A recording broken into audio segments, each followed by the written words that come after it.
Hi there, welcome back to Apatros Review. In this episode, Halloween 5, The Revenge of Michael Myers, directed by Dominique Girard in the year 1989. And this review is for the original Australian DVD release from Force Entertainment. Hi there, welcome back to Apatros Review, your guide to the wild world of science fiction action horror, with me, your host, Milo Sipka. And I'm playing a little something special for my birthday, which is in about almost a week from now, so we'll see. Now in this episode we look at the film Halloween 5, The Revenge of Michael Myers. This is actually the first of two reviews I'll do of Halloween 5. In a few years' time I'll do the current Australian release from Umbrella Entertainment, which is probably the best disc of its type in Australia. In this episode, however, we do the original Australian release from Force Entertainment. So I'll explain that later on in the review. Now this film actually came out on the 13th of October 1989 in the US, in August 1990 in the UK. I don't have a release date for Australia, but maybe in sometime in 1990. Now, the unexpected success of Halloween 4, The Return of Michael Myers, kind of threw the filmmakers off guard, but they quickly went back to work to produce a sequel almost as soon as Halloween 4 made a successful theatrical run. In fact, Halloween 5 was greenlit so fast, the production started without a finished script on hand. This time out, the director assigned to the project was French filmmaker Dominique Girard, a guy who had some experience making films in his native country, and who wanted Halloween 5 to have a more European look to it, something that, along with the rush job of the production, didn't exactly help the film's credibility. This time out, Michael Myers managed to survive being shot repeatedly with shotguns and a fall down a mine shaft, crawling out of the mine through a small tunnel right before Sheriff Ben Meeker dropped a bundle of dynamite down the mine shaft to blow it up. Myers crawls into the home of a mountain hermit and takes a nap for a full year where the hermit takes care of him. Meanwhile, Jamie Lloyd has been admitted to a children's care facility under the supervision of a now almost insane Dr. Loomis after attacking his stepmother with a pair of scissors.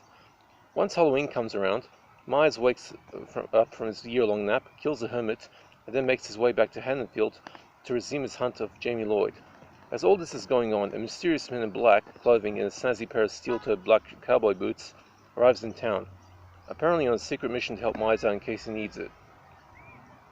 Now, while Halloween 4, The Return of Michael Myers was an unexpected success, that had something of a mixed critical reception. Although it's considered one of the better sequels in the series, Halloween 5, The Revenge of Michael Myers is the opposite. Faring badly in theatrical release, the film is considered nowadays to be the lowest earner in the franchise. In other words, it had the least box office success. And considering that the film direct-to-video in some countries makes it kind of a decent bet to say that Halloween 5 is the closest the franchise had to a direct-to-video release. Dominique Girard's crude and stylist direction of the film is a pain to watch, as the suspense is turned into something that almost feels as though Dominique Girard isn't particularly fond of this franchise and appears to be treating the film with contempt. Either that or his heart wasn't in the project, or most likely he doesn't have the skill or talent to make horror films. After Halloween 5, Dominique Girard also made Omen 4, which is quite a bad horror film, but the less said about the better. There are some pretty glaring continuity goofs on display that will really test the Halloween fans' patience. The fact that the old Myers home here looks almost like a stereotypical haunted house located in Transylvania, rather than an ordinary rundown home in Illinois. There is also a dumb move by Girard to insert some unneeded comedy relief with the two dumbass sheriff deputies constantly surrounded by equally stupid cartoon music. As for the acting, Donald Pleasence acts over the top once again, making Loomis' actions look even more suspect.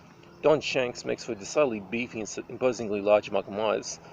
Ellie Cornell makes the most of a role before being killed off early in the film, while Danielle Harris proves to be the most awesome child actress ever, running rings around the entire cast without so much as saying anything. And in this film, she pretty much is silent. Now for the gore. There's some nasty kills, but not really gory, although there is a fair bit of blood displayed here. Pleasance actually accidentally broke Shanks' nose off being of a 2x4 in the climax.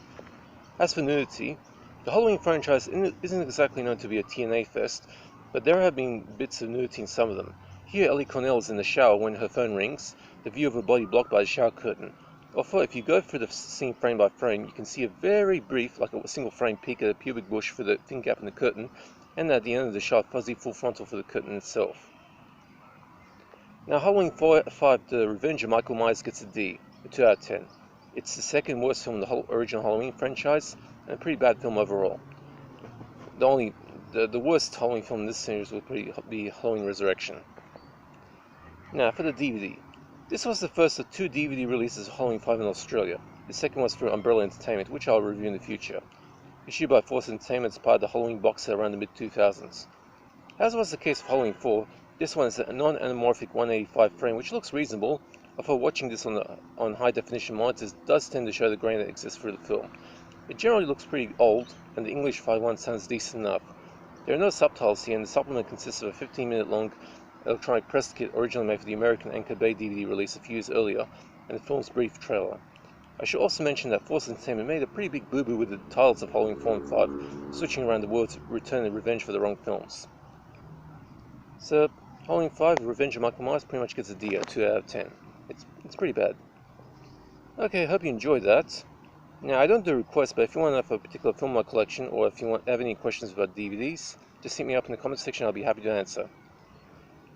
Okay, I hope you guys enjoyed that. It's kind of a hot day here, I'm sweating a little bit. Cars driving by. And enjoy yourselves, take it easy, and that's it for this review.